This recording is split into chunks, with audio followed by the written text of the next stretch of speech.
случва. Добър ден, господин капитан. Добър ден. Едно интервю за най-добрата телевизия в България. Няма за безпокойството. И кои бяхте? Това е стайл. Мода, стил, елит. Ако мога да свършиш за 5 минути, давай, защото морето ме искат. Добре, да кажете как се чувствате по време на ваканцията? Само моето момче. Ваканцията върви много добре. Както виждаш, насякъде съм. И ние наистина много трудно ви открихме. Не знам къде се подвизавате, как сте, що сте. Отваряш Фейсбука и там дали капитана, дали Гошо Кучето, насякъде съм, всякъде има съм отбелязан. Добре, да кажете нещо за вашето семейство, за приятелите. Приятелите са най-хубавото нещо. Семейството ми е супер. Имам великолепен баща, уникална сестра, зет като мед. Най-добрите ми двама приятели са Антон Гешев, той е кум, Георги Кангалов, той е комец.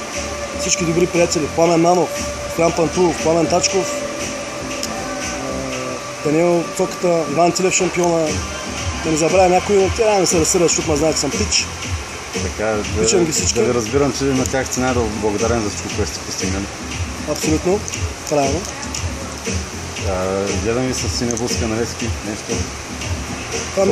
Това ми е болна тема.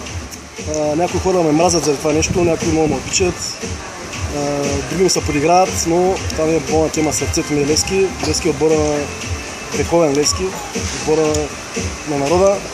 Мисля, че няма да коментираме. Виждам, че сте в почивка, ваканция. Последен въпрос. Ваканцията ми върви много добре. Страшно. Само да ви питам, къде да провеждате капитана? Аз съм капитан на моят отбор на живота и на групата, която сме тук в момента. Не малко пъти съм виждал отбора напред, имаме много победи, имали сме загуби, но трябва да приемем успехите и неуспехите. Капитана го оставя да работи. Нека видим Гошо Кучето, повече ме кефи. Да, разбира се, мен също ме кефи, за това съм при вас. Благодаря ви много за интервюто, пожелавам ви здраве, щастие и ви чакаме на манежа отново. Мерси много. Имате ли някой лев да оставите там на рецепцията за това интервю, защото ме занимавате в свободното ми време? Благодаря ви. Лек ден и желая. Виждаме. Чао на оператора.